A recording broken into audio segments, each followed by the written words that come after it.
Mheshimiwa mgeni rasmi, taasisi ya Al-Hikma Foundation ni taasisi ambayo imesajiliwa chini ya wizara yako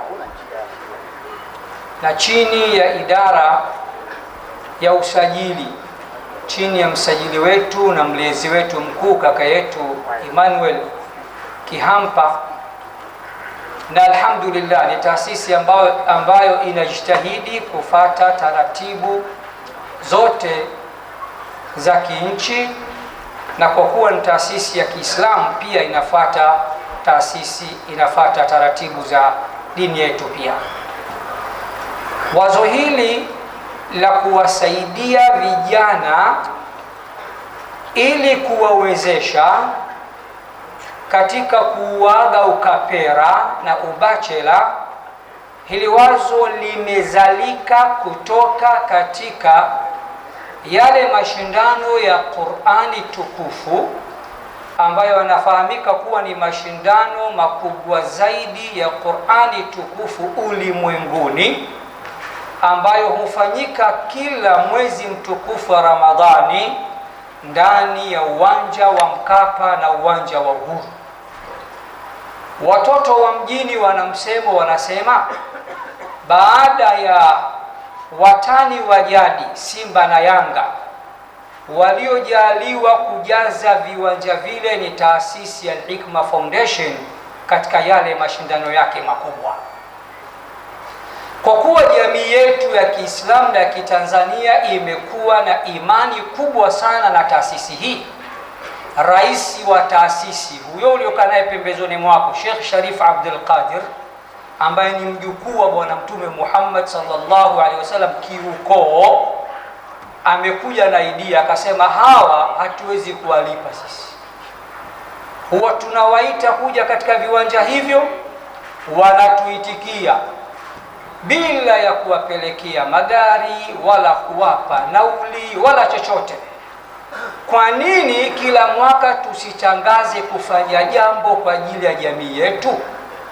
Ndipo fikra likaanza mwaka 2023 kwa agizo lake kama rais wa taasisi. Mimi kama mkurugenzi mkuu wa taasisi nilisimama na kutangaza mwaka 2023 ya kuwa tutaozesha vijana 70, ambapo gharama za mahari zao zote na suala zima la ndoa kama unavyoona, ukumbi, mavazi, chakula, vinywaji, makameraman, kila kitu tumekuwa ni wenye kubeba sisi.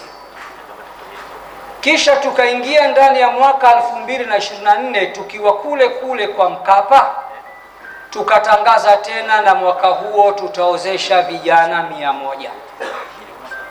Jumla wakawa ni 170. Mwaka 2025 ambapo ni mwaka jana, Mwenyezi Mungu ametujalia na kutufungulia zaidi, tukaozesha vijana 200.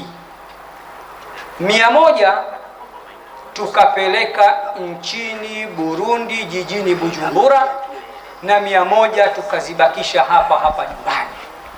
Kwa hiyo utaona 2023 tuliozesha vijana 70, 2024 tuliozesha vijana 100, 2025 tukaozesha vijana 200, na mwaka huu ikiwa ni mwaka wa 4 mfululizo na ni mara ya 5, ndoa ya 5, tumeozesha mbele yako ndoa 130, ambapo hadi sasa idadi ya vijana tuliojaliwa kuwasaidia na kuwawezesha katika suala zima la kuwaozesha na kuwalipia hizi gharama ni vijana 500.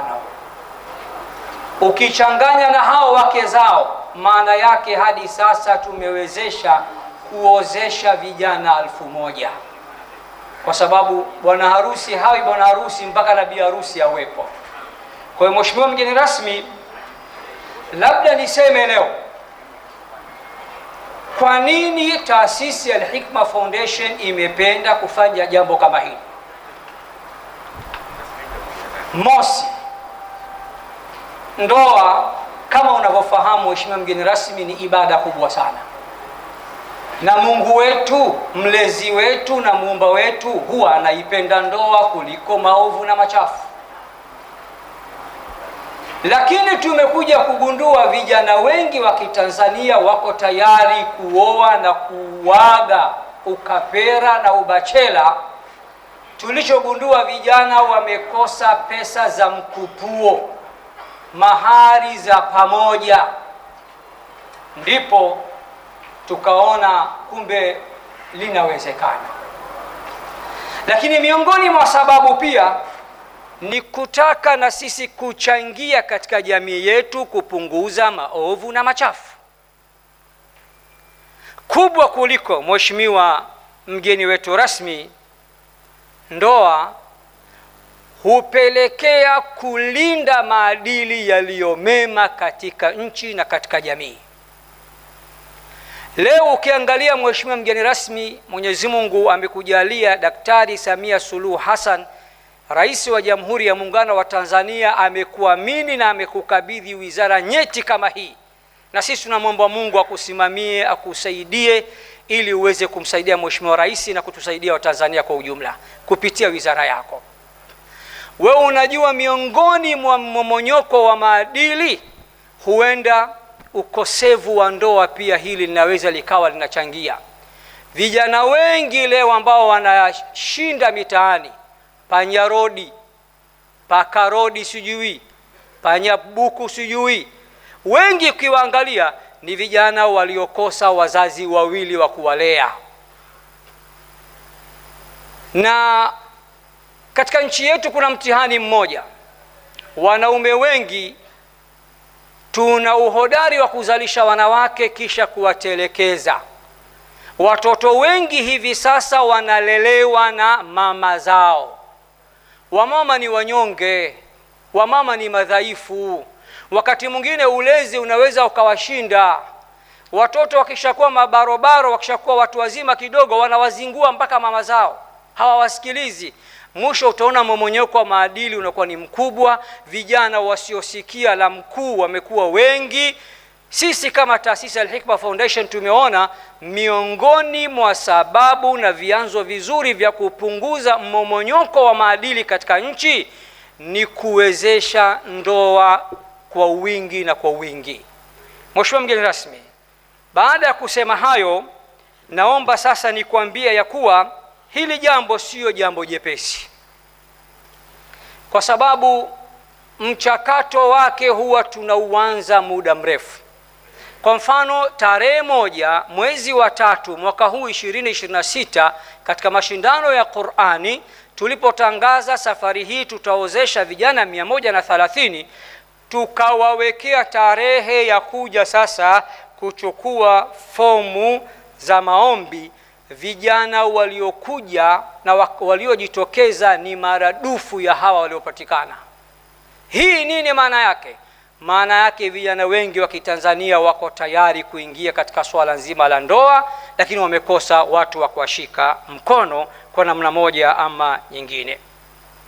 Mheshimiwa mgeni rasmi,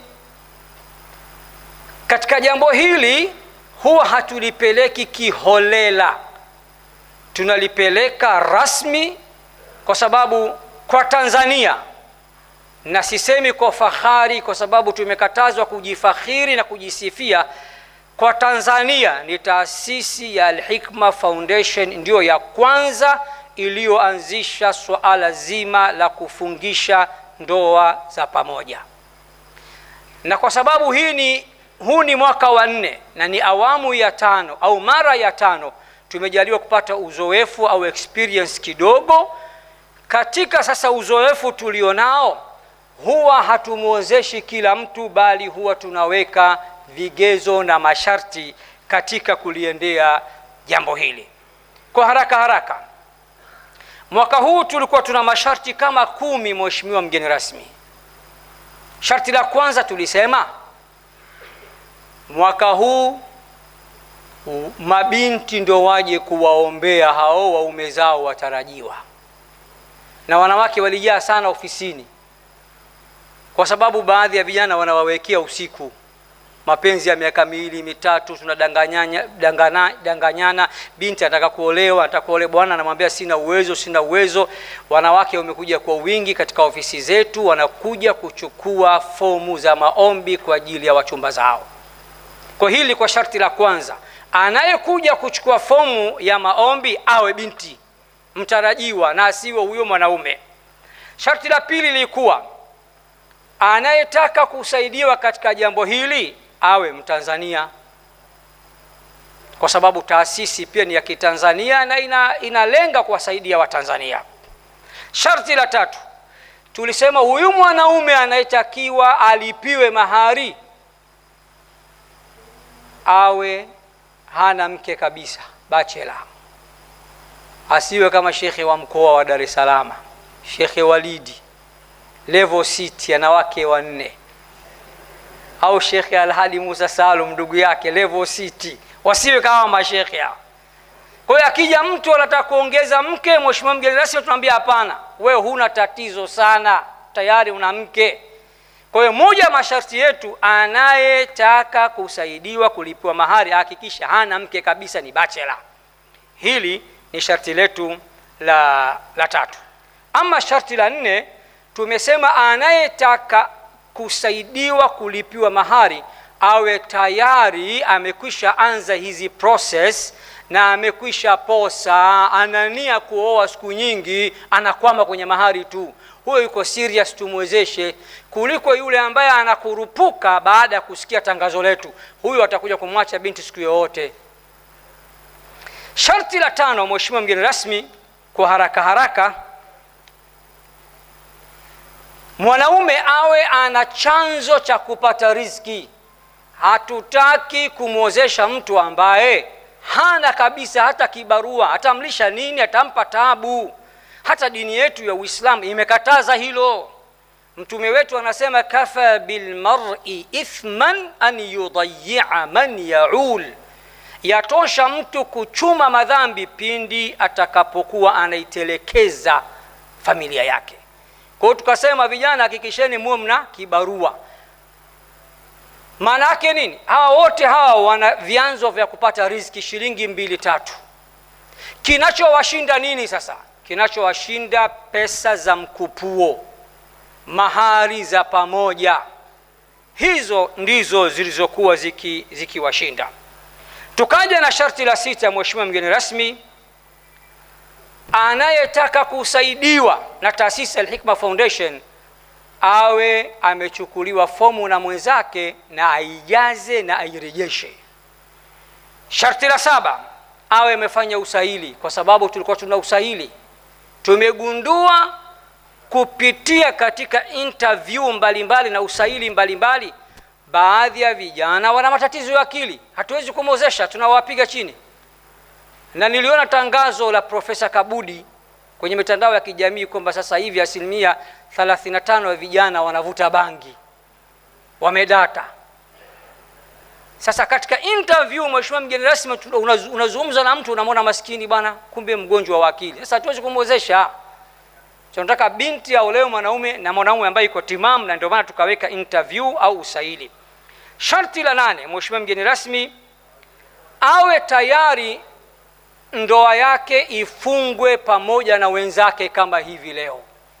Ambaye hatakuwa tayari, anataka akaolee katika msikiti wake maalumu au nyumbani kwake au kijijini kwake, huyu ameshindwa katika jambo hili. Sharti la 9, awe amethibitishwa na imamu wa msikiti anaotokea, aseme huyu namjua, ampe barua, au mwenyekiti wa serikali za mtaa anapotokea. Mwisho tukasema ya kuwa wali, baba wazazi, baba mzazi wa mabinti au baba wa wazazi wa mabinti akubali naye ndoa hii ya binti yake ije iozeshwe kwa pamoja na wenzake.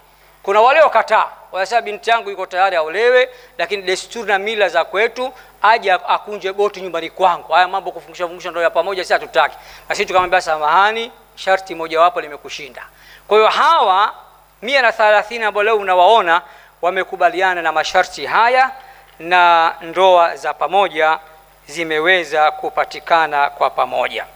Mheshimiwa mgeni rasmi, kwa heshima na taadhima, sasa naomba niruhusu dokumentari fupi au makala mafupi yanayoonyesha mchakato ulivyokwenda, vijana walivyohangaika kwenda kupeleka mahari zingine zilikuwa ni furniture na kadhalika na kadhalika. Kwa hiyo naomba sasa vijana kule kwenye control room, naomba mtuashie dokumentari na ruhusa sasa mtuzimie taa, ili mheshimiwa mgeni rasmi walau apate walau kifilamu kidogo namna mchakato wa jambo hili lilivyokwenda. Karibuni sana.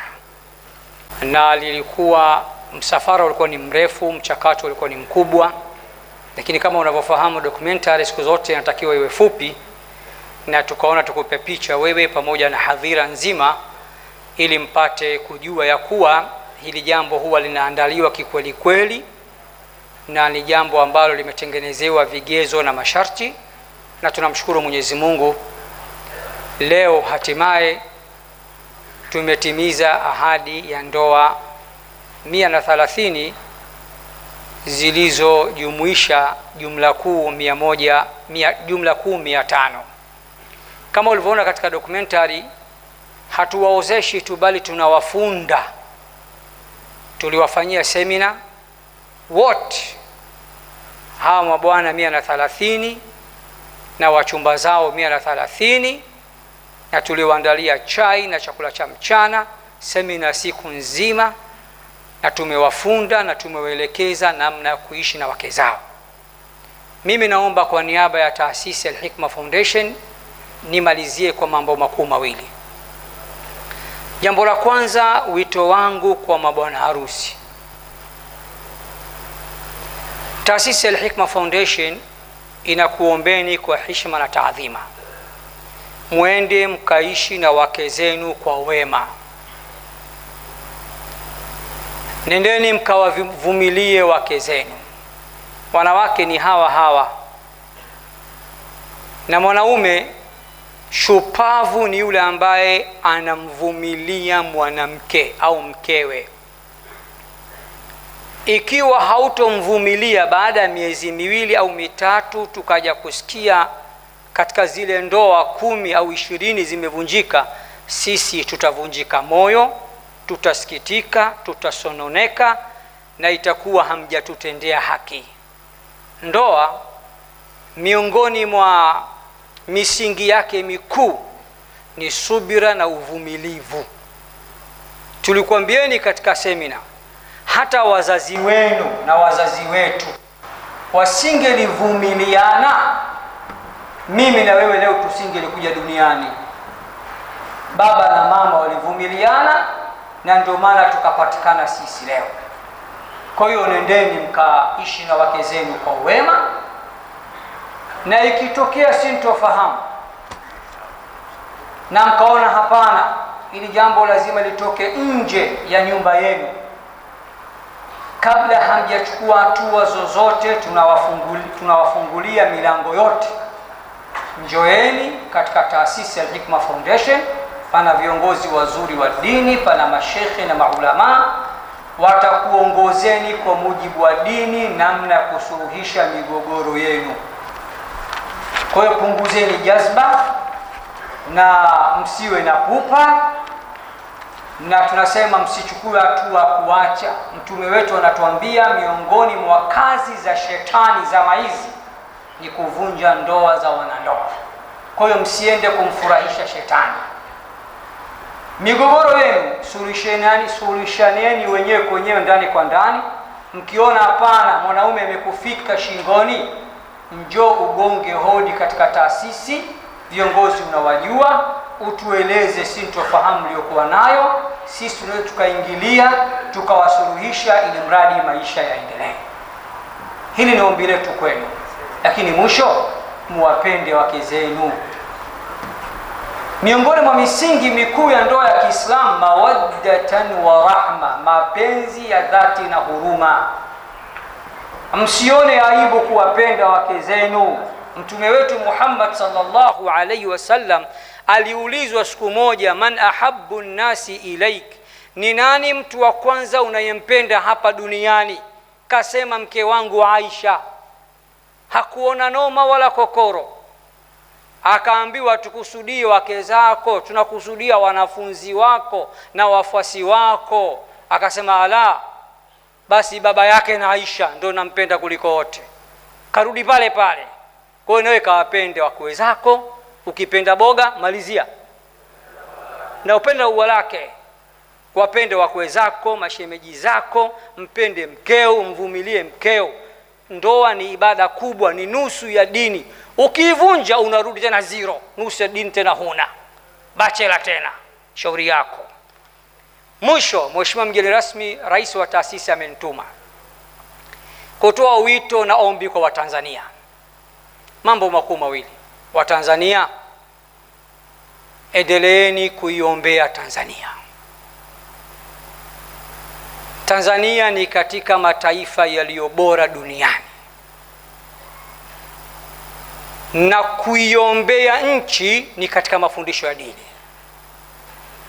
Katika sura ya pili Al-Baqara aya nambari 126 au 27, Nabii Ibrahim ambaye dini zote zinamkubali, sisi Waislamu tunamuita baba wa manabii, wenzetu wanamuita baba wa imani, alipaaza sauti yake akamwomba Mola wake mlezi akasema, Rabbi ja'al hadha albalada amina, Mola wangu mlezi nakuomba ijalie nchi yangu iwe ni nchi ya amani.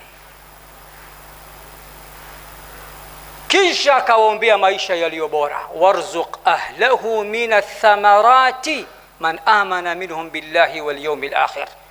Mheshimiwa mgeni rasmi, ukiangalia hii aya ya 126 katika sura ya pili, baba wa manabii na baba wa imani Nabii Ibrahim, nchi yake aliombea mambo makuu mawili. Jambo la kwanza amani, jambo la pili maisha mazuri.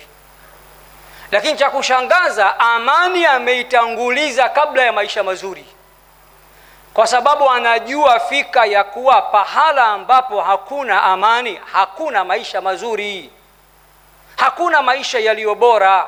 Kwa hiyo Watanzania wote kwa dini zenu, kwa kuwa Nabii Ibrahima mnamkubali, Watanzania wote na dini zote, katika mafundisho yake, sunna yake, mwenendo wake, mila yake, alikuwa akiombea nchi yake. Hili la kwanza ni wito wetu wa kwanza. Wito wa pili, Watanzania tuwaombee viongozi wetu wanaotuongoza, kuanzia Mheshimiwa Daktari Samia Suluhu Hassan, Rais wa Jamhuri ya Muungano wa Tanzania na wasaidizi wake wote.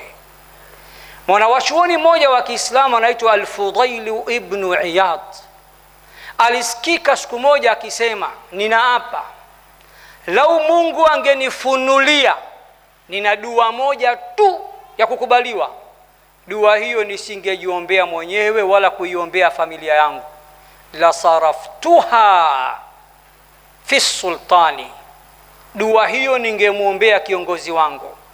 Akaambiwa kwa nini?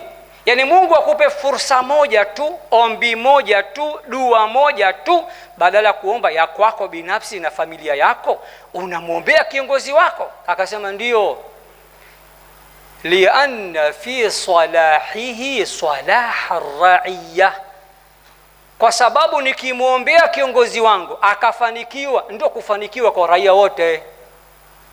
Kwa hiyo Watanzania tusiwe na desturi ya kulaani viongozi wetu, kwa sababu wakiharibikiwa tunaharibikiwa sote. Sasa mtu mwenye akili hawezi kumlaani dereva wake. Yani uko ndani ya basi, unatoka Dar unaelekea Mwanza, alafu unamwomba Mungu mlaani yule dereva. Tena afi kabisa kwenye steering. Akifa na utakufa tu, si gari itapinduka na utakufa tu. Kwa hiyo Watanzania tuwe tuna desturi ya kuiombea nchi na kuombea viongozi wetu wote kwa ujumla. Huu ndio wito wa taasisi Al-Hikma Foundation. Mheshimiwa mgeni rasmi, naomba kuwasilisha. Wassalamu alaykum wa rahmatullahi wa barakatuh.